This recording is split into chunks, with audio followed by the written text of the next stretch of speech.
reposes pas en paix, ma douce. Non, non, je ne veux pas que tu te reposes en paix, ma douce.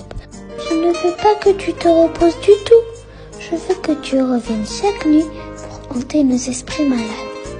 Je veux que tu reviennes chaque nuit pour nous empêcher de dormir comme nous t'avons empêché de vivre.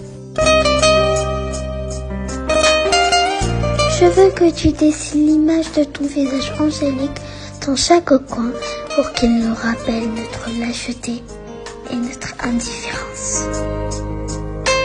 Ça, c'est la mort que nous avons laissée pénétrer au fin fond de nos villages. Je veux que tu ramènes avec toi tous les artistes tués et enterrés dans l'oubli pour qu'ils nous réveillent de notre spirituel.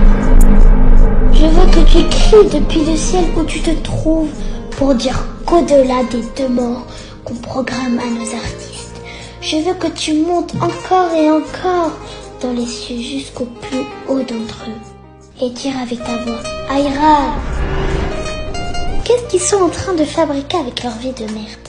Non, non, je ne veux pas que tu te reposes en paix, Matou. Je veux que tu cours aussi vite que tu pourras jusqu'à ce que tu provoques une foudre dans le ciel.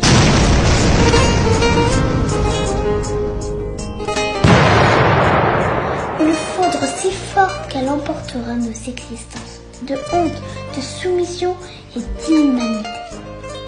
Je veux que tu cries en kabyle notre langue maternelle pour nous dire « Varoron, vous m'avez trahi. » Oui, trahi, c'est ce que nous sommes, des traîtres de la vie, de l'amour, de l'humanité.